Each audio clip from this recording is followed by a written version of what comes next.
Start करेंगे EVS. तो आज महत्वपूर्ण टॉपिक है और एक टॉपिक कम से कम हम अच्छे से ठीक कर लेते हैं, एक टॉपिक जो है अच्छे से कवर करके आप लोग को कर देते हैं, ठीक है। चलिए, ईवीएस अति महत्वपूर्ण है, खास करके 1 to 5 के लिए, और आगे भी आपके एग्जाम के लिए जो है महत्वपूर्ण होगा, ठीक है।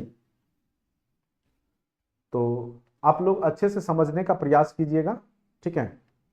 चलिए,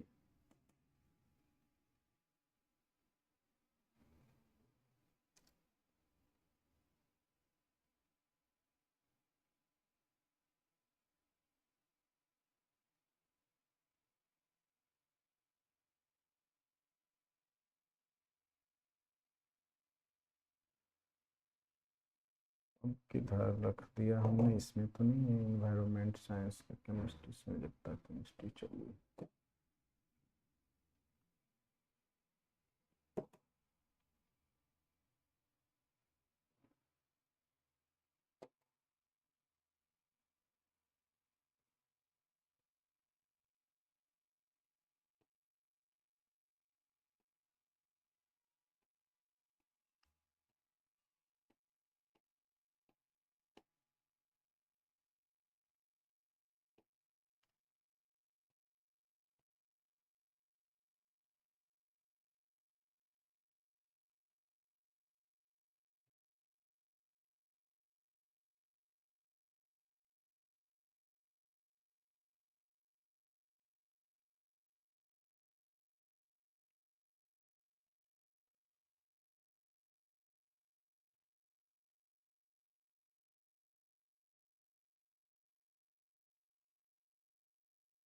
चलिए, पिछले क्लास में हम लोग यहाँ तक पढ़ लिए थे, ठीक है।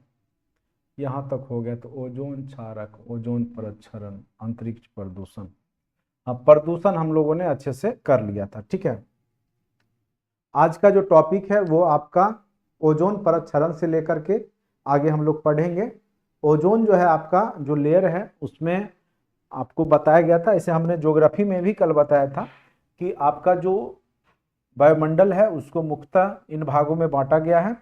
वो कौन कौन सा है, ये सब अति महत्वपूर्ण है। निश्चित तौर पे यहाँ से क्वेश्चन आपके जो है ईवीएस में देखने को मिलेगा। तो पृथ्वी का सतह, उसके ऊपर हमने बताया था क्षोभ मंडल है, और क्षोभ मंडल न्यूनतम 18 किलोमीटर और मैक्सिमम कितना है 18 किलोमीटर, ठीक है। तो सबसे न्यूनतम ध्रुव पे होगा, जो जो हम विषुवत रेखा की ओर बढ़ेंगे तो उसकी ऊंचाई बढ़ते जाएगी, ठीक है। तो 18 8 26/2 तो औसत 13 किलोमीटर होता है। ये क्वेश्चन भी पूछा गया था बीपीएससी में, जैसा कि हमने पिछले क्लास में भी आपको बता दिया था। उसके बाद उसके ऊपर समताप मंडल है, उसी में आपका क्या है कि ओजोन परत भी है, समताप मंडल का ही पार्ट होता है ओजोन मंडल, ठीक है। तो ओजोन का जो औसतन ऊंचाई है लगभग 20 से 35 किलोमीटर के बीच में रहता है। ये ऐसे 50 किलोमीटर, 18 से 50 किलोमीटर का समताप मंडल है, लेकिन 20 से 35 के बीच का जो है वो आपका ओजोन मंडल होता है। उसके ऊपर मध्य मंडल है, मध्य मंडल में ही आयन मंडल कहलाता है, उसके ऊपर जो है आपका वायुमंडल है। तो यहां तक आप लोग समझ गए। और ओजोन का जो परत है यही है आपका समताप मंडल में ही ओजोन परत भी रहता है, जिसमें O3 गैस की क्या रहती है, प्रचुरता रहती है। अब देखिए यहां पर है, यहां पर देखिए सामान्य परिचय ओजोन के बारे में लिखा हुआ। पृथ्वी के धरातल के ऊपर वायुमंडल के विभिन्न चरण हैं, जिस अलग अलग मंडल के नाम से भी जाना जाता है। जैसे कि नीचे का क्षोभ मंडल, जितना भी मौसम संबंधी घटनाएं होगी वो क्षोभ मंडल में होगा। उसके ऊपर आपका समताप मंडल है, जिसमें आपका मौसम एक जैसा रहता है, जिस कारण से एरोप्लेन वगैरह जो भी होगा वो समताप मंडल में ही उड़ता है, ठीक है। तो इन्हीं मंडलों में एक मंडल समताप मंडल है, जिसकी ऊंचाई लगभग कहां से कहां तक है। तो देखिए कहीं पे 10 भी होगा, क्योंकि 8 तक ही आपका क्षोभ है। तो 10 से 50 किलोमीटर का औसतन है, यानी इसका औसत अगर पूछ देगा तो 30 किलोमीटर, ठीक है। औसत पूछ देगा तो क्या हो गया 30 किलोमीटर, क्योंकि 10 किलोमीटर से ऊपर और 50 किलोमीटर के बीच में आपका क्या है, समताप मंडल है, जिसमें ओजोन परत कितना से कितना है, 20 से 35 किलोमीटर, यानी 20 किलोमीटर से लेकर के 35 किलोमीटर के बीच की जो ऊंचाई है वो ओजोन मंडल कहलाता है, और वहां पे O3 गैस की प्रचुरता है, ठीक है। तो यहां तक आप लोग समझ गए। तो अब हम लोग पढ़ेंगे ओजोन। देखिए ओजोन परत कई बार पूछे जाते हैं कि ओजोन परत का क्या महत्व है, ओजोन परत क्यों मानव या जीव जगत के लिए जरूरत है। चूंकि यह क्या करता है कि सूर्य से आने वाले, ठीक है, ध्रुव पे कम रहता है और विषुवत रेखा पे ज्यादा रहता है।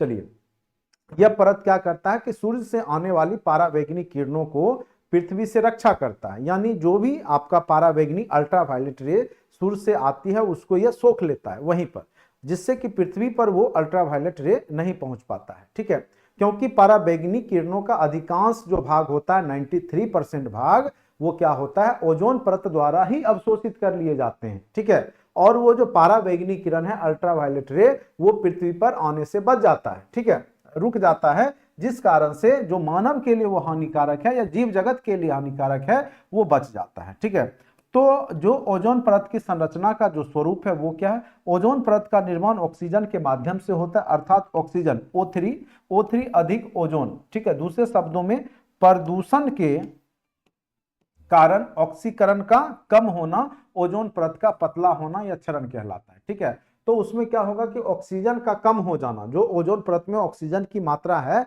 अगर उसमें क्षय हो गया या कम हो जाएगा तो उसी को हम बोलते हैं ओजोन परत का क्षय होना। कारण क्या है, तो उसको बोलते हैं ओजोन डेप्लेटिंग सब्सटेंसेस, ओडीएस। कौन कौन सा ओडीएस है, जैसे क्लोरोफ्लोरोकार्बन हो गया। ठीक है, तो ये ओजोन डिप्लेटिंग जो है सब्सटेंसेस है जो ओजोन परत को क्या करता है, डिप्लीट करता है यानी क्षय करता है। ठीक है, तो ओजोन क्षारक हो गया आपका CFC, क्लोरोफ्लोरोकार्बन। क्लोरोफ्लोरोकार्बन याद रखिएगा कि आपका सबसे बड़ा कारक है आपके ओजोन मंडल के क्षय का। ठीक है, तो क्लोरोफ्लोरोकार्बन आपको याद रखना है, क्लोरोफ्लोरोकार्बन। ठीक है, देखिए यहां पर लिखा हुआ है क्लोरोफ्लोरोकार्बन ओजोन क्षारक पदार्थ में सर्वाधिक प्रमुख क्षारक पदार्थ है। ठीक है, तो ओजोन का सबसे ज्यादा अगर क्षरण किसी पदार्थ से होता है तो वो होता है आपका क्लोरोफ्लोरोकार्बन के माध्यम से होता है। ठीक है, इसमें इसकी उपस्थिति में क्लोरीन का ओजोन क्षरण में मुख्य भूमिका होती है। जो इसमें क्लोरीन होता है वो सबसे ज्यादा महत्वपूर्ण भूमिका निभाता है ओजोन के क्षरण में। तो ये याद रखिएगा, कई बार पूछेगा कि ओजोन के क्षरण का क्या कारण है, तो क्लोरोफ्लोरोकार्बन। और ये गैस आता कहां से है, तो खास करके हम लोग जब रेफ्रिजरेटर एसी जो यूज करते हैं या आपका जो भी दाढ़ी बनाने वाला जो क्रीम होता है एरोसोल जिसमें प्रयोग होता है, तो वो सब में आपका क्या होता है कि CFC रहता है। ठीक है, तो ये याद रखना है आपको, CFC क्लोरोफ्लोरोकार्बन की उत्पत्ति मानव उपयोग की वस्तु जैसे एसी हो गया, एयर कंडीशनर, रेफ्रिजरेटर, अग्निशामक यंत्र जो होते हैं, अग्निशमन का जो यंत्र होता है तो वो सब में क्लोरोफ्लोरोकार्बन का यूज होता है। और जब ये यूज होता है तो यही आपके क्या करता है, ओजोन जब ऊपर जाता है गैस तो ओजोन परत का क्या कर देता है, क्षय कर देता है। ठीक है, तो समझ गए होंगे। अब है आपका हेलोजन गैस। तो फ्लोरीन, क्लोरीन, ब्रोमीन, आयोडीन ये सब क्या होता है, हेलोजेंस ग्रुप में आते हैं। तो हेलोजेंस गैस ये सब होते हैं, तो ये सब भी आपके क्या होते हैं, कारक होते हैं। उसके बाद CCl4 जिसको कार्बन टेट्राक्लोराइड बोलते हैं, ये भी आपके ओजोन का कारक होता है। उसके बाद मिथाइल क्लोराइड है, ये भी आपके ओजोन का मेन कारक आप CFC को बोलिएगा, लेकिन जब ये ऑप्शन दे देगा और ऑप्शन दे देगा इनमें से एक से अधिक या इनमें से कोई नहीं, तो उसमें आंसर आप इनमें से एक से अधिक वाला मारिएगा, क्योंकि ये सब कारक हैं ओजोन परत के क्षय के।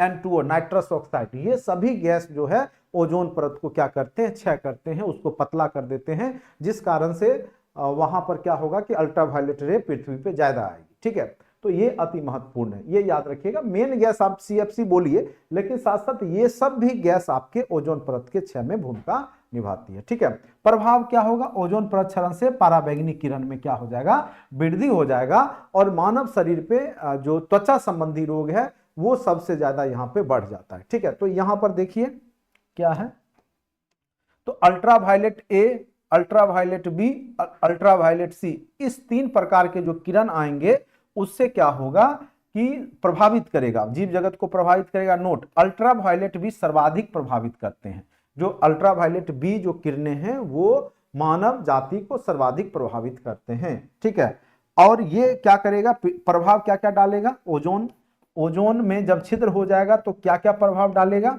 तो वो आपका औसत तापमान, जो पृथ्वी का औसत तापमान 14 डिग्री सेल्सियस होता है उसमें वृद्धि कर देगा।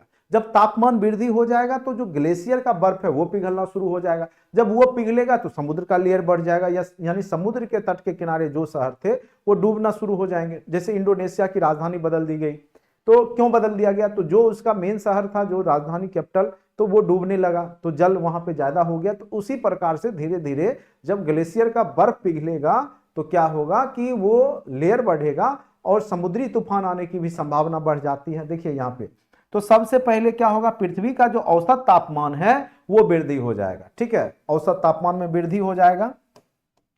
उसके बाद बर्फ जो है ग्लेशियर पर वो पिघलना शुरू हो जाएगा, तेजी से पिघलने लगेगा, जिससे क्या होगा कि जो ग्लेशियर है पिघलने से क्या होगा कि आपके नदी में भी जल की मात्रा बढ़ेगी, साथ साथ समुद्र में भी मात्रा बढ़ जाएगी, ठीक है, क्योंकि आपका उत्तरी ध्रुव और दक्षिणी ध्रुव पूरा बर्फ से ही ढका हुआ है। उसके बाद तटीय या निचले क्षेत्र जो भी होंगे, जो समुद्र के किनारे होंगे, वो सब डूबने लगेंगे। तो ये सब प्रभाव पड़ेगा। मनुष्य पर क्या प्रभाव पड़ेगा, तो मनुष्य जाति पर क्या प्रभाव पड़ेगा, तो आंख संबंधित रोग, खास करके मोतियाबिंद जो होता है वो इसमें वृद्धि देखने को मिलेगा। त्वचा संबंधी रोग की संख्या आप देखते होंगे कि आए दिन त्वचा संबंधी रोग धीरे धीरे बढ़ते जा रहे हैं, तो वो कहीं ना कहीं यहाँ पे अल्ट्रावायलेट रे का भी कारण हो सकता है। उसके बाद त्वचा संबंधी कैंसर भी आपको यहाँ पे हो सकता है, मांसपेशी भी कमजोर हो सकता है, कोशिका प्रतिरोधक क्षमता में कमी आ जाएगी और अनुवांशिक विकृतियां भी देखने को मिलेगी, विकलांगता जो आप दिव्यांग कहते हैं जिसको, तो वो सब की संख्या में वृद्धि होना शुरू हो जाएगा, ठीक है। तो उम्मीद करते हैं कि यहां तक आप लोग को समझ में आ गया होगा अच्छे से। यहां तक आप लोग को समझ में आ गया, आगे बढ़ा जाए। चलिए अब आते हैं उपाय। उपाय अभी तक जो किए गए हैं ओजोन से रिलेटेड जो उपाय है, क्या क्या किए गए हैं, वैश्विक स्तर पे क्या क्या प्रयास किया गया है, कब से किया गया है, उसके बारे में देखिए। सबसे पहले 1985 में ओजोन को लेकर के वियना जो ऑस्ट्रिया में है वहां पर जो है एक महत्वपूर्ण बैठक हुई। सर्वप्रथम वैश्विक स्तर पर इसी सम्मेलन में ओजोन परत क्षरण से संबंधित चर्चा हुआ, जिसमें ओजोन परत क्षरण के प्रति जागरूकता की प्रयास की गई। और 16 सितंबर याद रखिएगा, ओजोन दिवस 16 सितंबर बताए थे पिछले क्लास में, ठीक है। तो ओजोन दिवस भी डायरेक्ट पूछ देता है आपका। तो 1985 में वियना ऑस्ट्रिया में सर्वप्रथम ओजोन को लेकर के, जागरूकता को लेकर के बैठक हुई थी, और जिसमें ओजोन क्षरण को लेकर के चर्चा किया गया था। और सबसे ज्यादा क्षरण आपका ध्रुवों पे हो रहा है, जो आपका ध्रुव है वहां पे सबसे ज्यादा ओजोन क्षरण, खास करके कनाडा हो गया, नॉर्वे हो गया, इन सब देशों में के ऊपर जो है आपका, हाँ 16 सितंबर ही है ओजोन दिवस। ये सब डायरेक्ट क्वेश्चन पूछे गए हैं और पूछे जाएंगे। अब आते हैं मॉन्ट्रियल, कनाडा। कनाडा में भी आपका ओजोन को लेकर के एक बैठक हुआ। मॉन्ट्रियल एक प्रमुख शहर है कनाडा का। सर्वाधिक महत्वपूर्ण सम्मेलन ओजोन परत से संबंधित हुआ। इसमें ओडीएस जो आपका ओजोन डिप्लेटिंग सब्सटेंसेज है उसको लेकर के चर्चा की गई। किन किन सब्सटेंस से जो ओजोन क्षरण हो रहा है उस पर चर्चा किया गया, पदार्थों की चर्चा की गई, और उसको निर्धारित किया गया कि 2000 तक इसको विकसित देशों के द्वारा और विकासशील देशों के द्वारा 2010 तक, ठीक है, जो ये सब तत्व का जो यूज होता है क्लोरोफ्लोरोकार्बन, ये सब को समाप्त कर दिया जाएगा, ठीक है, इसका यूज नहीं किया जाएगा।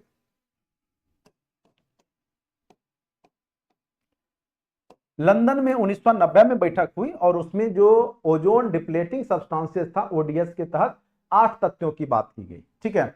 उसके बाद 1995 में जो हुआ एक नया ओडीएस तत्व जो ओजोन डिप्लेटिंग सब्सटेंस है तत्व, उसको जोड़ा गया CH3Br, ठीक है। CFC के विकल्प के तौर पे अब क्या किया गया, HFC हाइड्रोफ्लोरोकार्बन के प्रयोग पर जोड़ दिया गया कि CFC को घटाना है तो CFC के जगह HFC का प्रयोग किया जाए या HCFC का प्रयोग किया जाए, ठीक है, तभी जाकर के वो घटेगा CFC का प्रयोग, तो यहां पर देखने को मिलेगा ओजोन परत में जो क्षय है वो रुकेगा, ठीक है। अब देखिए हमने जो शब्द इससे पहले बोला कि वैश्विक गर्माहट यानी विश्व स्तर का जो टेम्परेचर बढ़ना, आप देखते होंगे आए दिन गर्मी भी बहुत ज्यादा बढ़ गई है और तूफानी चक्रवात की संख्या भी बढ़ रही है। तो ये सब कहीं ना कहीं जो हो रहा है उसके पीछे बहुत कारक जिम्मेदार है। उसमें ओजोन का डिप्लेटिंग होना, क्षय होना भी एक बहुत बड़ा कारक हो सकता है, ठीक है। साथ साथ जो हमारे जो पेड़ पौधे हम नष्ट कर रहे हैं वो भी कारक है, और जैव विविधताएं घटते जा रही है। तो कई कारण से यहाँ पर वैश्विक गर्माहट देखने को मिलती है, ठीक है। तो वैश्विक गर्माहट जो है भूमंडलीय तापन, तो जलवायु परिवर्तन के कारण ही ये सब हो रहा है। तो जलवायु परिवर्तन के भी कई कारक हैं, जैसे हम लोग लंबे समय से पेड़ों को काट रहे हैं, ठीक है। उसके बाद जो ओजोन परत का क्षय होगा तो ग्लेशियर का बर्फ पिघलेगा, तो तो सभी एक दूसरे से कोरिलेटेड है, ठीक है। तो वैश्विक गर्माहट के बारे में हम लोग तात्पर्य समझेंगे, कारण समझेंगे, प्रभाव क्या है और उपाय क्या है वो जानेंगे, ठीक है। तो विश्व स्तर का जो देखिए जनरली औसत तापमान पृथ्वी का कितना माना जाता है, 14 डिग्री। देखिए पृथ्वी पर अगर 100% सनलाइट आया तो उसका जो आपका लगभग जो है 70% पृथ्वी अवशोषित करती है, 30% रिटर्न कर देती है, ठीक है, वायुमंडल।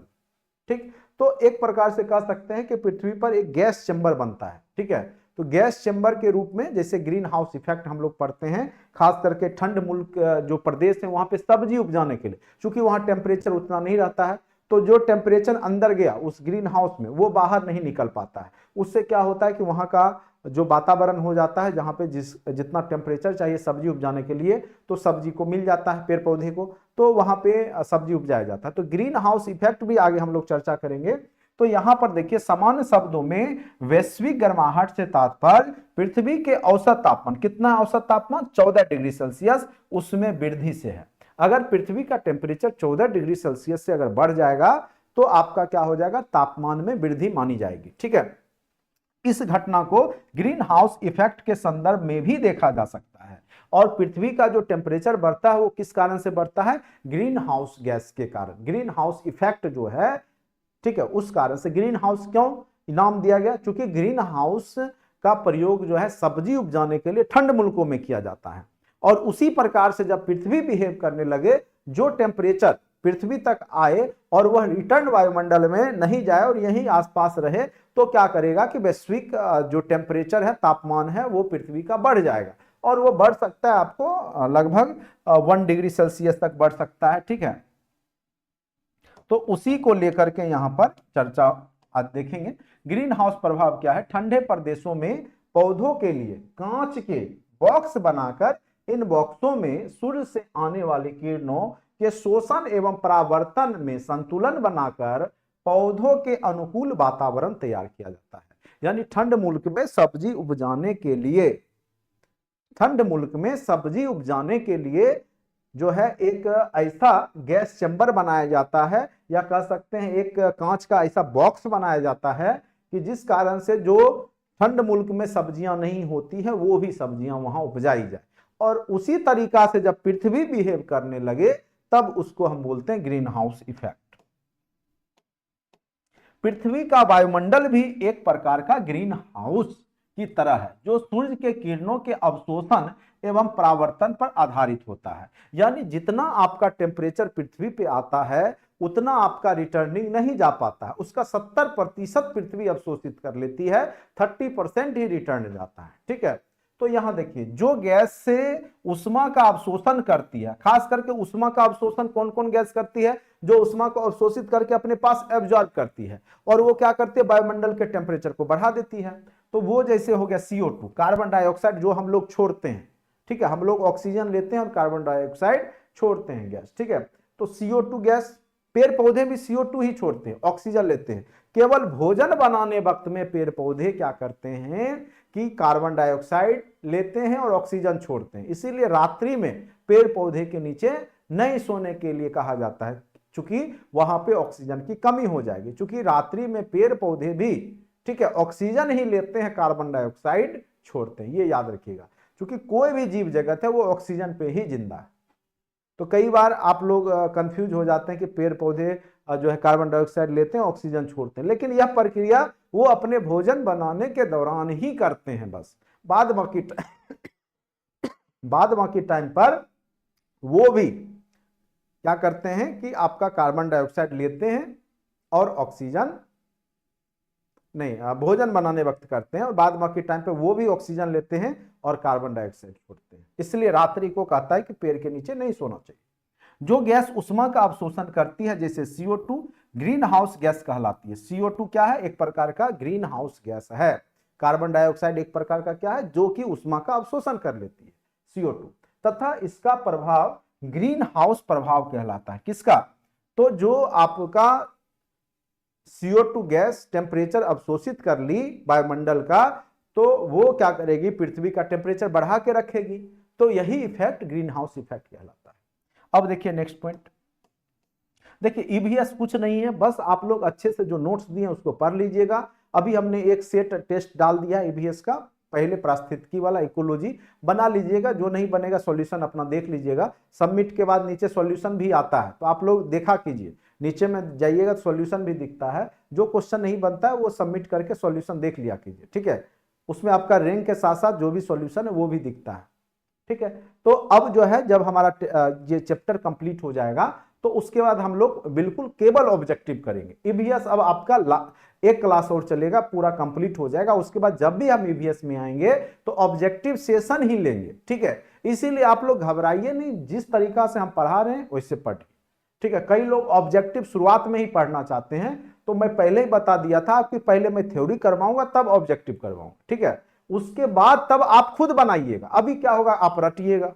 अभी डायरेक्ट में ऑब्जेक्टिव करवाऊंगा तो आप भर दिन बैठ के जो है रट्टा मारिएगा और होगा कुछ नहीं, वहां CO2 की जगह CH4 देगा, फिर आप कंफ्यूज हो जाइएगा। तो इसलिए समझिए बात, ठीक है।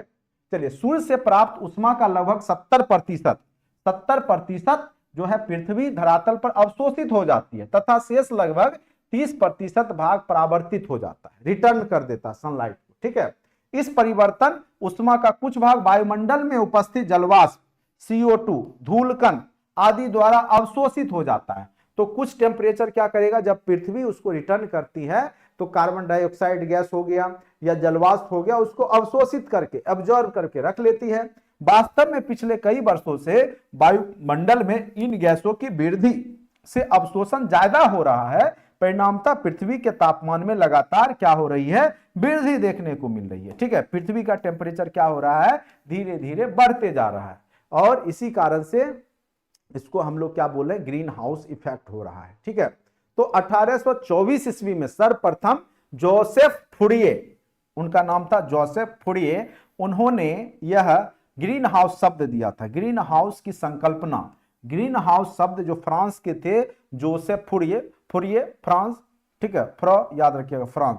तो उन्होंने ग्रीन हाउस गैसों की संकल्पना दी थी, तो जोसेफ फुरिये, ठीक है। तो ये याद रखिएगा, ये हो सकता है पूछ दे। ग्रीन हाउस गैस 1824 ईस्वी में सर्वप्रथम ग्रीन हाउस गैस के बारे में इन्होंने बताया था, ठीक है।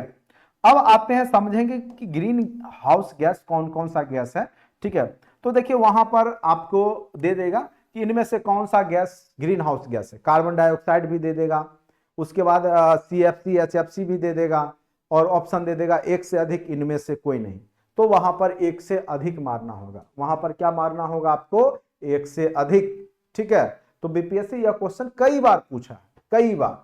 तो उसमें आपका जो ग्रीन हाउस गैस है उसमें कार्बन डाइऑक्साइड तो है ही, साथ साथ जलवाष्प है, कुछ अन्य गैस जैसे मीथेन, ये भी दे देगा। मीथेन भी उसमें रहता है, CH4, जिसको हम CH4 बोलते हैं। उसके बाद ओजोन भी है, HFC हाइड्रोफ्लोरिक कार्बन। उसके बाद आपका परफ्लोरोकार्बन होता है। उसके बाद जो है यहाँ पर फ्लोरीन और सल्फर से रिलेटेड है, N2O नाइट्रस ऑक्साइड है। तो ये सब आपका SF6 होना चाहिए, ठीक है, SF6, ठीक है। तो इस तरीका से आपको जो है यहाँ पर हो सकता है ऑप्शन दे दे, तो वहां पर आंसर क्या हो जाएगा, इसका आंसर हो जाएगा इनमें से एक से अधिक, क्योंकि ये सारे क्या हैं, ये सारे आपके ग्रीन हाउस गैस ही हैं, ठीक है। तो ये याद रखिएगा, ये सारे कौन से गैस हैं, तो ग्रीन हाउस। यहां तक किन्हीं को कोई दिक्कत भी है?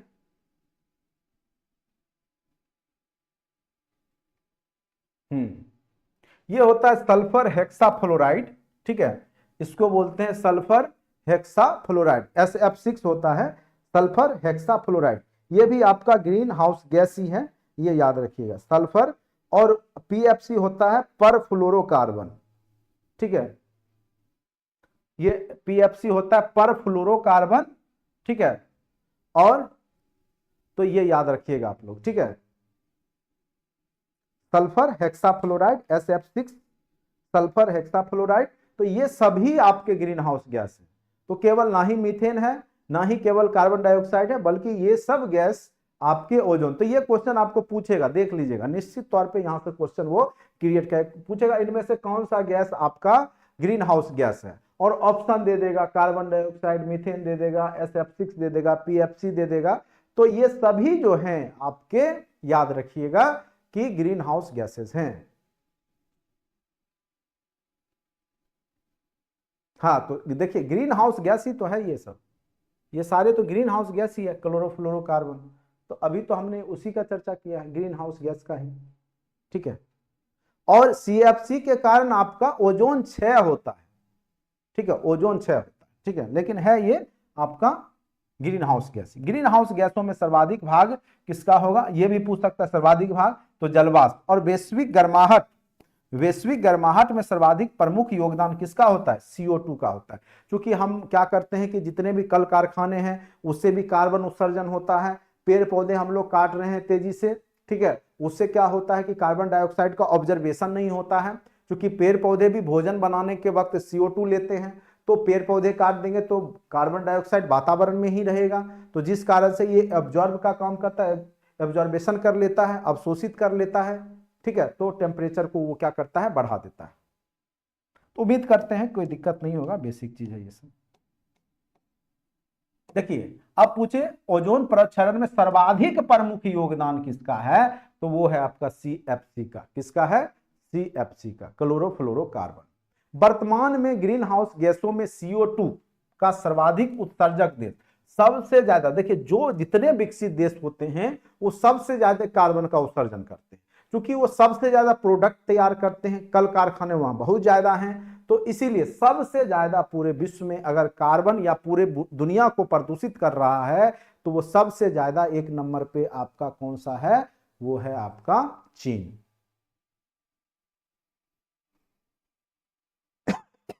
हाँ अंटार्कटिका में भी आपको छिद्र पाया गया है, ध्रुव, जो ध्रुव मतलब ही हो गया अंटार्कटिका और आर्कटिक, पहले ही हमने बता दिया, ठीक है।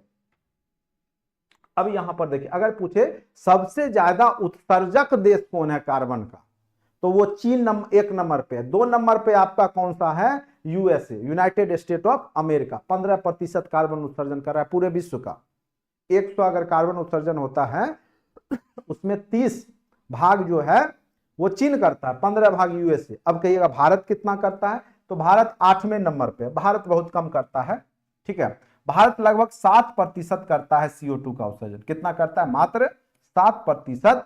और भारत की स्थिति 8वां पोजीशन है, 8वें नंबर पे है कार्बन उत्सर्जन में, कार्बन उत्सर्जन में भारत 8वें पोजीशन पे है, ठीक है, ये याद रखिएगा। और 7% भारत कार्बन उत्सर्जन करता है, और अभी धीरे धीरे इसको घटाने का, शून्य करने का लक्ष्य रखा गया है। और धीरे धीरे हम लोग क्या करेंगे कि ईंधन जो आपका है बायोडीजल, पेट्रोलियम, उसको कम यूज करके, सौर ऊर्जा, इलेक्ट्रिक वाहन, ये सब का यूज करके धीरे धीरे हम लोग का लक्ष्य है कि 0% कार्बन हम लोग उत्सर्जित करें, ठीक है। ग्रीन हाउस गैस में शामिल मीथेन, CH4, खास करके जब पशु जुगाली करते हैं तो उस समय भी गैस जो निकलता है वो आपका CH4 होता है। तो जो पशु जुगाली करते हैं तो ये पूछ सकता है कि जुगाली जब मुंह चलाते हैं तो उस समय वो कौन सा गैस वहां पे उत्पन्न कर देते हैं, तो CH4 गैस, ये याद रखिएगा। अब देखिए एक नया टर्म अब आपका आ गया, अर्थ आवर। इसके बारे में आप लोग सुने होंगे कि कुछ घंटे के लिए बिजली को बंद कर दिया जाता है। प्रतिवर्ष मार्च महीने में वैश्विक जलवायु परिवर्तन पर लोगों में जागरूकता फैलाने के लिए, विशेषकर कार्बन उत्सर्जन में कमी के उद्देश्य, क्योंकि आपका बिजली भी जो तैयार होता है वो मैक्सिमम क्या कार्बन से ही होता है, कोयला से ही होता है, क्योंकि जल विद्युत तो बहुत कम है, मैक्सिमम विद्युत तो आपका जो है थर्मल प्लांट से ही आता है, तो वहां पे कोयला से ही विद्युत तैयार किया जाता है। और जब कोयला जलता है तो कार्बन उत्सर्जन करता है वायुमंडल में, तो उसको रोकने के लिए एक प्रकार से कह सकते हैं अर्थ आवर मनाया जाता है। और इस उद्देश्य से, ठीक है, उस दिन को, जिस दिन अर्थ आवर डे होता है उस दिन रात को 8:30 से 9:30 के बीच में बत्ती बुझा दी जाती है। लाइट रहता भी है तो लोगों को कहा जाता है कि उसको क्या कीजिए कि आप सारे लाइट को ऑफ कर दीजिए, यानी जागरूकता फैलाने के लिए अर्थ आवर डे मनाया जाता है, ठीक है। अब एक शब्द यहां पे अर्थ आवर शूट डे क्या होता है, अर्थ आवर शूट डे, यानी कहने का अर्थ है कि यह प्राकृतिक संसाधनों की मांग तथा उसकी आपूर्ति से संबंधित सूचकांक है, यानी वर्तमान में यह असंतुलन बढ़ता जा रहा है, ठीक है। तो धीरे धीरे, पहले क्या था कि दिसंबर तक था, 2000 से पहले जो था आपका यह समय अवधि दिसंबर, यानी प्रत्येक पूरे साल में जो यहाँ पे नीड है, जो हम प्रकृति से जो संसाधन से प्राप्त करते हैं तो वो कब किस डेट तक पूरे साल में पूरा कर सकता है आपके जरूरतों को। तो पहले क्या था, 2000 से पहले जो था वो आपका 25 दिसंबर तक फुलफिल होता था। धीरे धीरे क्या हो गया कि एक साल में दिनों की संख्या घटते गई। अब जो है 2014 में जब रिपोर्ट आया तो वो बोला कि एक साल में घट करके अब मतलब पृथ्वी पे जो आपके संसाधन है आपकी जरूरतों को 19 अगस्त तक ही पूरा कर सकता है। फिर आगे चल करके 2017 में हुआ 2 अगस्त तक, और अभी आपका 2022 में आया डाटा तो वो बोला कि 28 जुलाई तक, ठीक है, 28 जुलाई तक ही आपका आवश्यकता पृथ्वी पूरा कर सकती है। ठीक है, क्योंकि जो भी आवश्यकता है, ठीक है, तो प्राकृतिक संसाधन जो आपकी मांग को पूरा करेगी वो एक साल में जितना उत्पादन होता है उसमें आप 28 जुलाई तक का ही जो है आप को संसाधन देगी। बाद बाकी जो आप एक्स्ट्रा यूज कर रहे हैं वो आप माइनस में जा रहे हैं। ठीक है, तो यहां पे वही चीज है, अर्थ आवर टुडे, यह प्राकृतिक संसाधनों की मांग एवं उसकी आपूर्ति से संबंधित सूचकांक है। वर्तमान में इसका असंतुलन बढ़ता जा रहा है। जो पहले दिसंबर तक पृथ्वी आपकी जरूरतों को पूरा करती थी, अब वह 19 अगस्त तक, अब घट करके वो 28 जुलाई तक ही, और धीरे धीरे पता चला कि पूरे साल की आवश्यकता जो है घट करके एक महीना तक ही वो पृथ्वी आपके आवश्यकता को पूर्ति कर सकती है। ठीक है, क्योंकि हमने क्या किया कि बहुत तेजी से प्राकृतिक संसाधनों का दोहन किया है, तो उसका बैड इफेक्ट होगा। ठीक है, वैश्विक गर्माहट के कारण ग्रीन हाउस गैसों में विभिन्न कारणों से वृद्धि, वनों की कटाई, गलत कृषि पद्धति, झूम खेती, औद्योगिक उत्पादन पद्धति, ये सब आपका क्या है कि वैश्विक गर्माहट का बहुत बड़ा कारक है। ठीक है, अब इसका प्रभाव थोड़ा सा देख लेंगे कि क्या क्या प्रभाव पड़ सकता है वैश्विक गर्माहट का। तो वैश्विक गर्माहट का पृथ्वी पर क्या प्रभाव पड़ेगा, मानव पर क्या पड़ेगा, और जैव विविधता जो बायोडायवर्सिटी है उस पर क्या प्रभाव पड़ेगा। तो सबसे पहले आते हैं हम लोग देखेंगे कि पृथ्वी पर इसका क्या प्रभाव है। तो सबसे पहले कि इसका औसत तापमान में वृद्धि हो जाएगी, और पृथ्वी का औसत तापमान हमने शुरुआत में ही बता दिया था कितना है, 14 डिग्री सेल्सियस, और यह बढ़ करके 0.7 डिग्री से 0.8 डिग्री सेल्सियस तक बढ़ सकती है। और आगे चल करके हो सकता है कि 2 डिग्री से 3 डिग्री सेल्सियस तक भी आपका टेम्परेचर बढ़ जाए। तो इसको कंट्रोल करना बहुत जरूरी है। उसके बाद इससे क्या होगा, जब गर्माहट बढ़ेगी तो समुद्र तल की ऊंचाई जो होगी, समुद्र के जल का लेयर बढ़ जाएगा, तो समुद्र तल में वृद्धि, इसके कारण कई तटीय क्षेत्र जो होंगे वो डूब जाएंगे, जैसे बांग्लादेश, फिजी, मालदीव, मॉरिशस, ये सब तो डूबते जा रहा है। प्रवाल द्वीप, लक्षद्वीप आदि जलमग्न होने की खतरा हो जाएगी, मतलब डूब ही जाएगा जिस रेशियो से आपका बढ़ते जा रहा है समुद्र का लेयर। उसके बाद जलवायु पर भी प्रभाव पड़ेगा। आप देखते होंगे तूफान, चक्रवात, अल्नीनो, लानीनो, ये सब ज्योग्राफिकली टर्म है, ये सब की संख्या बढ़ जाएगी। अत्यधिक वर्षा, कभी अत्यधिक सुखाड़, अत्यधिक जैसे वर्षा होने लगा उत्तरी यूरोप में, कहीं सूखा, जहां पे ठंड प्रदेश था वहां भी टेम्परेचर जरूरत से ज्यादा गर्म हो गया। तो ये सब आपका जलवायु परिवर्तन। उत्तरी अफ्रीका में क्या हुआ कि आपका सूखा पड़ने लगा। ऐसे भी अफ्रीका महादेश तो मरुस्थल वाला है ही ना, तो उत्तर पश्चिम भाग वहीं पे आपका सहारा है, तो वहां पे सूखा की स्थिति। मौसम में बदलाव, दिन लंबा तथा रात क्या हो गया, छोटा हो गया। तो ये सब आपका कारण होता है जब आपका टेम्परेचर बढ़ेगा।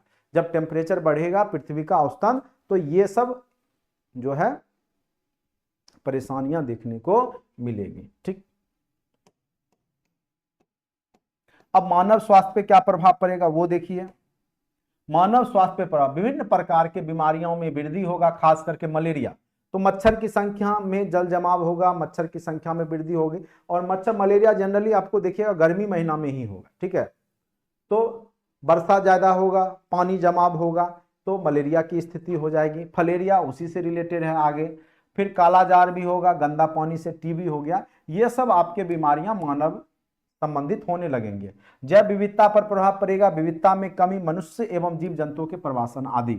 यानी क्या होगा, जो बहुत तरह के जो जीव जगत हैं इस धरातल पे वो धीरे धीरे विलुप्त हो जाएंगे। जब टेम्परेचर बढ़ जाएगा पृथ्वी का, तो बहुत सारे जीव, चूंकि मानव तो अपना एसी कूलर लगा करके पैक होके जिंदा रह सकता है, लेकिन जो जानवर हैं वो तो एसी कूलर में नहीं बैठेंगे।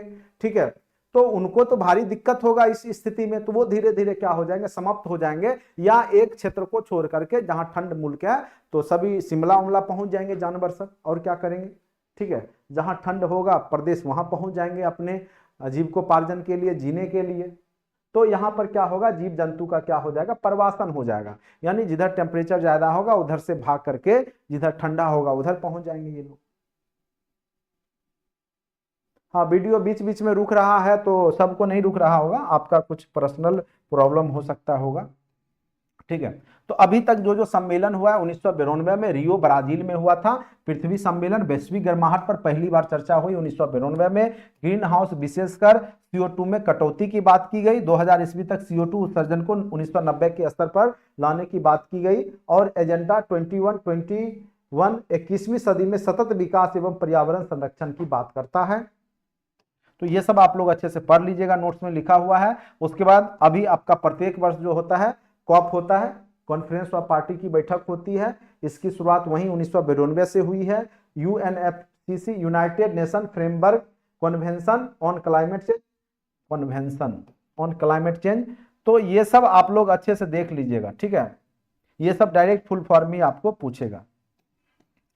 तो इसमें विभिन्न प्रकार के जो समझौते हुए हैं, खास करके जो पृथ्वी के टेम्परेचर को कंट्रोल करने के लिए, लेकिन अभी तक उसमें जो आशा के अनुरूप सफलता प्राप्त नहीं हुई है। उसके बाद 1997 में, ये सब शायद हमने शुरुआत में भी पढ़ाया था, 1997 में क्योटो जापान में हुआ था क्योटो प्रोटोकॉल। क्योटो प्रोटोकॉल वैश्विक गर्माहट पे ही चर्चा किया गया था।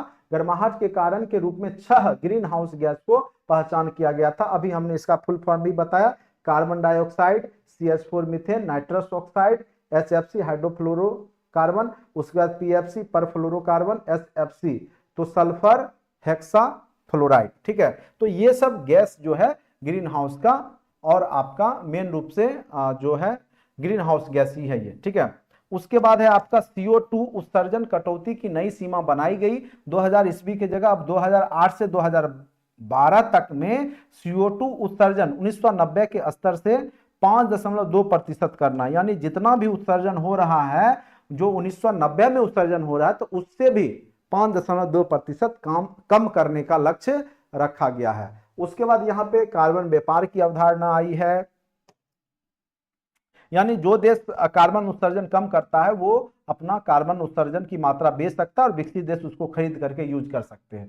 कार्बन ट्रेडिंग व्यापार की अवधारणा, इसके तहत कार्बन उत्सर्जक देश पर्यावरण संरक्षण में योगदान करने हेतु वैसे देश जो न्यून बहुत कम कार्बन उत्सर्जित देते हैं या कार्बन क्रेडिट प्राप्त कर सकते हैं। ठीक है, यानी जैसे मान लीजिए नेपाल है या कोई भी देश है जहां पे उद्योग कल कारखाने नहीं है, तो जो विकसित देश है आसपास का, वो चाहेगा तो उससे अपना क्रेडिट ले करके, चूंकि वैश्विक स्तर पे सुधार करना है, तो उससे क्रेडिट लेके कार्बन वो वहां पे यूज कर सकता है। तो ये जो अवधारणा आई है कार्बन ट्रेडिंग का, वो वहीं से आया है, आपका वैश्विक टेम्परेचर को ही कंट्रोल करने के लिए ये आया है। ठीक है, उसके बाद कार्बन उत्सर्जन कम करने के उद्देश्य से न्यूजीलैंड द्वारा वर्ष 2005 में कार्बन टैक्स का प्रावधान किया गया। ठीक है, तो एक न्यूजीलैंड एक ऐसा देश है जिसने कार्बन टैक्स ला दिया कि आप जितना भी, जो भी फैक्ट्रियां होगी, जो भी जितना उत्सर्जन करेगा, जितना प्रोडक्ट तैयार करेगा, उसके हिसाब से उसको वहां पे टैक्स देना पड़ेगा। ठीक है, CMP conference of the parties as the meeting for Kyoto protocol की शुरुआत हुई। ठीक है,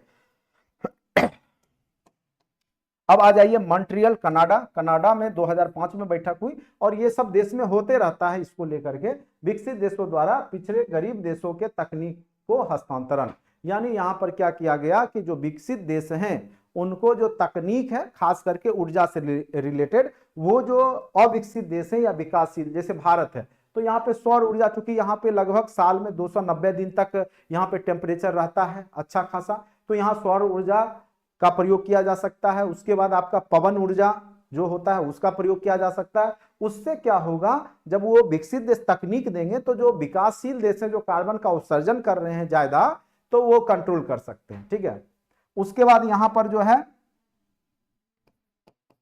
2010 में मैक्सिको में COP16 में आपका हरित जलवायु कोष की स्थापना की गई।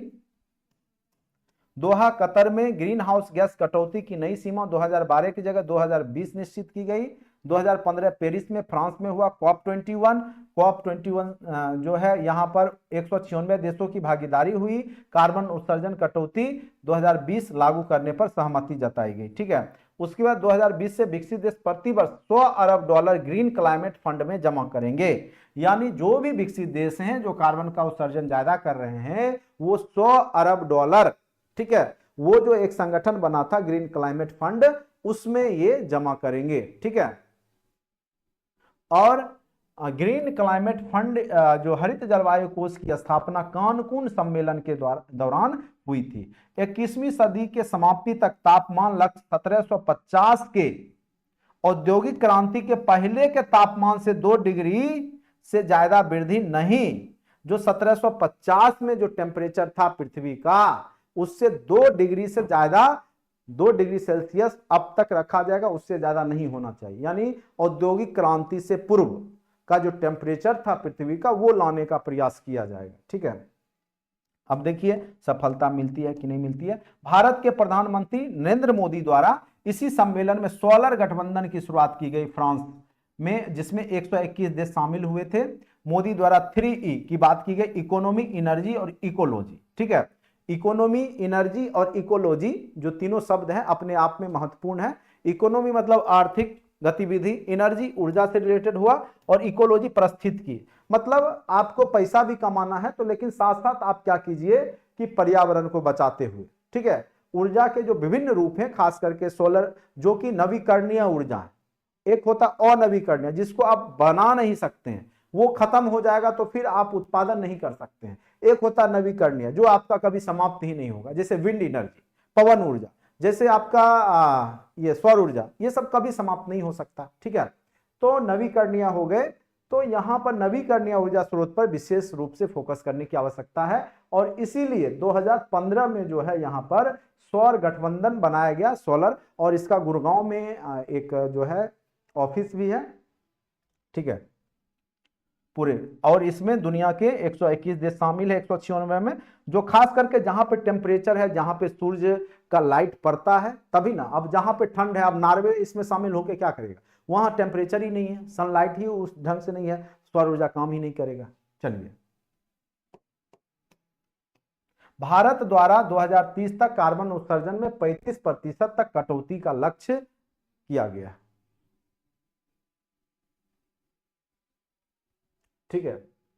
भारत, वो थीम देख लीजिएगा क्या है, यहां पर नहीं लिखा गया, अब उतना पुराना डाटा हो गया, बहुत पहले का है। ये थीम पूछता है तो करेंट अफेयर्स का जो टॉपिक होगा उसमें थीम पूछेगा, इसलिए उतना आप लोग को ज्यादा टेंशन लेने की जरूरत है, बस समझ जाइए, टर्म को समझ जाइए। भारत द्वारा 2030 तक कार्बन उत्सर्जन में 35% तक की कटौती का लक्ष्य भारत ने 2030 तक अपने कुल विद्युत उत्पादन का 40% क्या किया है कि नवीकरणीय ऊर्जा सोर्स, गैर परंपरागत ऊर्जा से प्राप्त। तो गैर परंपरागत भी हुआ ही हुआ, जो आपका नवीकरणीय हुआ, जो परंपरा में नहीं है, जैसे हमारा कोयला, पेट्रोल, ये सब क्या परंपरागत ऊर्जा स्रोत है।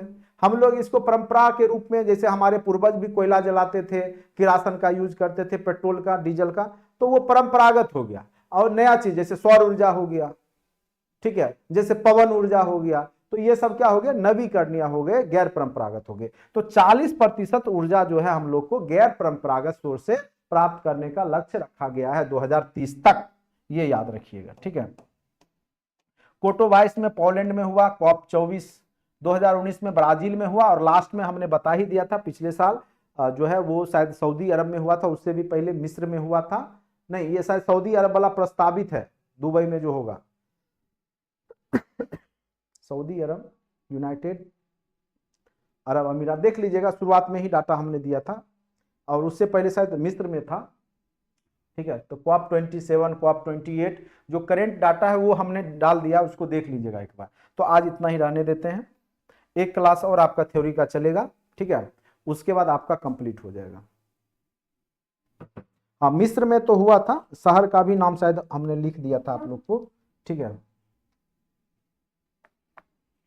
देखिए ईवीएस में महत्वपूर्ण चैप्टर यही सब है, बाद बाकी जो भी है, कुछ चैप्टर ज्योग्राफी के भी इसमें शामिल हैं, कुछ चैप्टर बायोलॉजी के भी इसमें शामिल हैं, तो इसलिए आप लोग टेंशन नहीं लीजिए, बस जितना कह रहे हो वैसे वैसे कीजिए, एक भी क्वेश्चन आपका छूटने वाला नहीं है। हाँ, शर्म शेख जगह पे हुआ था, ठीक। कॉप 27 इजिप्ट मिस्र में, और कॉप 28 भी आप देख लीजिए, संयुक्त यूएई में होने वाला है, संयुक्त अरब अमीरात में, हाँ COP28। तो ये देख लीजिएगा, डाटा हमने दे दिया था आपको, नोट्स में होगा ही। चलिए आज के लिए इतना ही, चूंकि लाइट भी नहीं है और आपका मौसम भी बहुत गड़बड़ है इधर, ठीक। तो उम्मीद करते हैं कि आज का टॉपिक आप लोग को अच्छे से समझ में आया होगा, और जो महत्वपूर्ण चीज है वो हमने आपको अच्छे से समझा दिया। बाकी कुछ बार बार देखने की आवश्यकता है तो उसको देख लीजिएगा, और महत्वपूर्ण तथ्य जो हमने इम्फेसाइज किया है उसी को पूछेगा बीपीएससी, ठीक है। और बार बार वही सब पूछता है, इसीलिए टेंशन लेने की आवश्यकता आप लोग को नहीं है, बस धैर्य से पढ़ने की आवश्यकता है। हाँ, कई लोग बोलते हैं कि सर दूसरे कोचिंग में सर इतना पेज का दिया, 200 पेज का हिस्ट्री दिया, 400 पेज का। देखिए सबका अपना अपना पढ़ाने का तरीका है, और हम किसी को गलत नहीं कर रहे हैं कि 200 पेज दिया आपका टीचर का दे दिया कि आपको आईएएस बनने के लिए दे दिया। ये तो वो कोचिंग वाला ही जानता होगा या आप जान रहे हैं इस बात को, ठीक है। तो हमारा जो तरीका है या हमने जो नोट्स दिया है, मुझे लगता है कि उतना ही पूछना चाहिए, उससे ज़्यादा नहीं पूछना चाहिए, ठीक है। तो इसीलिए तो आपकी इच्छा है, आपको अगर 100 पेज वाला लेना है तो वो भी किसी से लेकर के पढ़ लीजिए, 400 पेज वाला है तो वो भी पढ़ लीजिए। बाकी हमारा जो पेज है उसको जरूर पढ़िएगा, उम्मीद है कि क्वेश्चन ज़्यादा आएंगे, ठीक है। और इससे ज़्यादा मैं इस मैटर पे आप लोग को कुछ नहीं कहूँगा, बस भरोसा करके पढ़ते रहिए और एग्ज़ाम दीजिए, फिर बात करेंगे।